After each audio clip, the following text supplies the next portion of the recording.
Big பாஸ்ல இருந்து இந்த வீக் யார் எலிமினேட் ஆவாங்க அப்படின்னு சொல்லிட்டு எல்லாருமே எதிர்பார்த்து காத்துக்கிட்டு இருந்தாங்க. 7 பேர் நாமினேஷன்ஸ்ல இருக்கும்போது கலை அண்டு பிரவீன் காந்த் இவங்க தான் எலிமினேட் ஆவாங்க. அவங்க 2 பேர்ல யாராவது ஒருத்தர் எலிமினேட் ஆகலாம்பா அப்படின்னு சொல்லிட்டு எல்லாருமே எதிர்பார்த்துட்டு இருக்கிறப்ப இப்போ வந்து சடனா வந்து பார்த்தோம்னா நந்தினி அவர்கள் வந்து கண்டிப்பா வந்து எலிமினேட் ஆயிட்டாங்க அப்படிங்கிறப்பல ஒரு தகவல் இப்ப வந்திருக்கு. என்ன அப்படின்னு பார்த்தோம்னா அவங்க 2 தடவை இதோட ரொம்ப அவங்களோட மைண்டே கண்ட்ரோல் இல்லாம ஒரு மாதிரி பிஹேவ் பண்ண ஆரம்பிச்சு, அழுக ஆரம்பிச்சு, ஒரு மாதிரி கத்த ஆரம்பிச்சு, நேத்து நைட்லாம் பண்ணதெல்லாம் ரொம்ப அளவுக்கு மீறி பண்ணிட்டாங்க.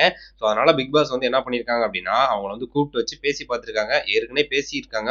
ஸோ அந்த கேப்டனுக்கான டாஸ்க் நடக்கிறதுக்கு முன்னாடி இந்த ஒரு அறிவிப்பு வந்துச்சு. ஸோ அறிவிப்பு வந்ததுமே நீங்க கலந்துக்கிறாப்புல இருக்கும் அப்படின்னு சொல்லி அவங்க உள்ள ஹவுஸ்மேட் சொல்லும் போதே இவங்க ஓன் அழுக ஆரம்பிச்சிட்டாங்க. ரொம்ப அழுக ஆரம்பிச்சிட்டாங்க. சமாதானம் என்னென்னமோ படுத்தியும் கேட்கல.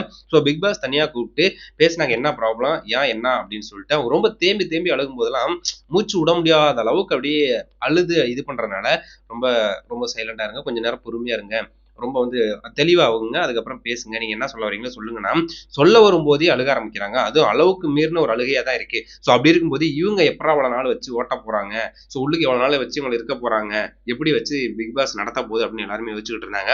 ஆனா அப்ப வந்து சமாதானப்படுத்தி அனுப்பிட்டாங்க. என்ன அவங்க சொல்றாங்க அப்படின்னா, அன்பு உனக்கு கிடைச்சது பெரிய அளவுல நான் வந்து வரவேற்கிறேன். ஆனா இந்த இது வந்து கெட்டுருமோ என்னன்னு தெரியல, எல்லாருமே ஃப்ரெண்டா கிடைச்சிருக்காங்க, அந்த ஃப்ரெண்டை நான் இழந்துருவனோ அப்படிங்கிற ஒரு பயம் இருக்கு அப்படிங்கிறப்பல சொன்னாங்க. என்னன்னே தெரியல, எனக்கு அழுகையா வருது, என்ன சொல்றதுன்னு அவங்களுக்கு வெளிப்படுத்தவே தெரியல அப்படிங்கிறப்பல அவங்களே சொல்லியிருப்பாங்க. அப்புறம் பிக் பாஸ் கிடைச்ச வாய்ப்புங்கிறது மிகப்பெரிய வாய்ப்பு, அதை பயன்படுத்திக்குமா, ஏமா அப்படி இருக்கு அப்படிலாம் இருக்காத, உள்ளுக்கு இருக்கிறது உனக்கு சேஃப் தான், எந்த பிரச்சனையும் வராது, நீ சேஃபா இரு, நல்லா கேம் விளையாடு, மனசை திடப்படுத்திக்கு, நீ என்னதான் ஃப்ரெண்டா இருந்தாலும் வெளியில இருந்தது வேற, இப்ப நீங்க உள்ளுக்கு தானே இருக்கீங்க, வெளியில வந்து நிறைய வந்து ஏமாற்றங்களை சந்திச்சிருக்காங்க, ஒரு ஹாப்பியாவே இருந்தது இல்ல, எல்லாருமே ஏமாத்திருக்காங்க, அதனால எல்லாத்தையும் ஒதுக்கி வச்சிருக்கேன் அப்படிங்கிறப்பல பேசியிருப்பாங்க. ஸோ அது எல்லாமே கரெக்ட். ஆனா அது வெளியில இப்போ உள்ளுக்கு இருக்கீங்க, அப்படி இருக்கும்போது நீங்க எங்க கேம் விளையாட வந்திருக்கீங்க, அதை வந்து கரெக்டா பண்ணுங்க அப்படின்னு சொல்லிட்டு பிக் பாஸ் அட்வைஸ் பண்ணி ஸோ கொஞ்சம் ஆறுதல் படுத்தி அனுப்பி விட்டாங்க. ஸோ அப்படி அனுப்பி விட்டதையும் இவங்க வந்ததுக்கப்புறம் கேம் அப்படியே ப்ளே பண்ணாங்க.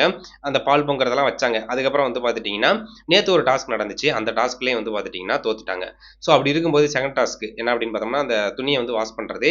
ஸோ அதுக்கப்புறம் 3 பேர் வந்து ஃபைனல் போயிருக்காங்க. 3வது டாஸ்க் எல்லாம் வந்து அவங்க கலந்துக்கிட்டாங்கன்னா கேப்டன் ஆக போறாங்க. அது வந்து பார்த்துட்டீங்கன்னா, துஷாரு, பிரவீன் ராஜி, ஆதிரை இவங்க தான் போயிருக்காங்க. இதுல எதுவும் மனம் உடைஞ்சுட்டாங்களா என்னன்னு அப்படின்னு தெரியல. சில பேர் சொல்லியிருக்காங்களா, நீங்க வந்து சிரிச்சுக்கிட்டே இருக்கீங்க, அப்படிலாம் இருக்க முடியாது, நீங்க எப்பயுமே சிரிச்சுக்கிட்டே தான் இருக்கணும்னு நினைக்கிறீங்க, அதெல்லாம் நடக்காது, ஏதோ சொல்லியிருக்காங்க.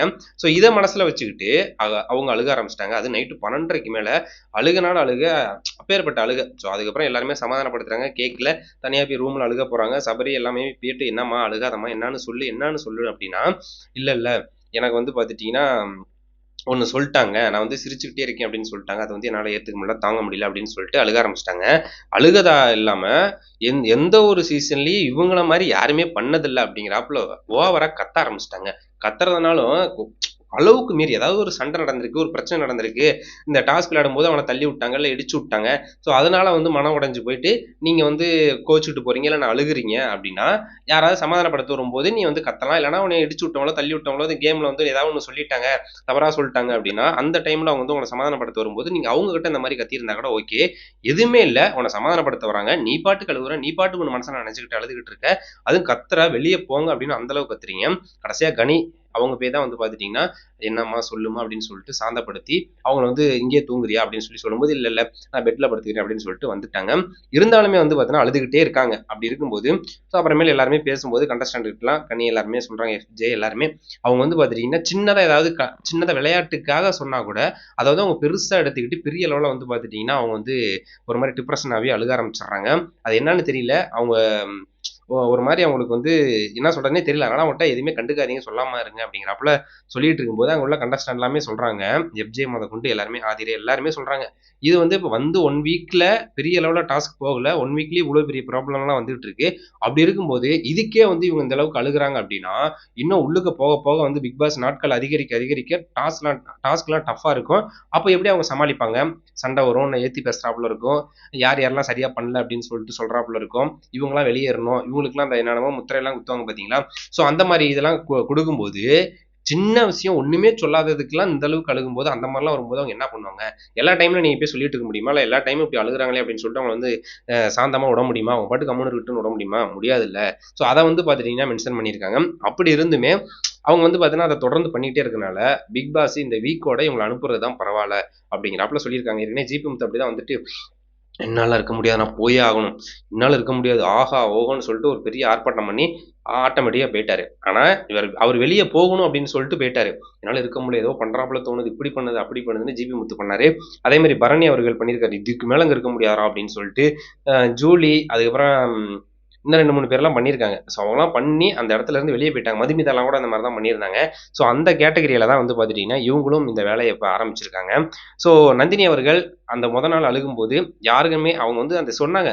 நீங்க எவ்வளோ நாள் பிக் பாஸ்ல இருப்பீங்க அப்படின்னு சொல்லிட்டு ஒரு மார்னிங் டாஸ்க் குடுத்துருந்தாங்க. அப்ப வந்து சொல்லும்போது என்ன சொல்லியிருப்பாங்க அப்படின்னா, நான் வந்து 1 வீக், 2 வீக் இருந்தாவே எனக்கு போதும்.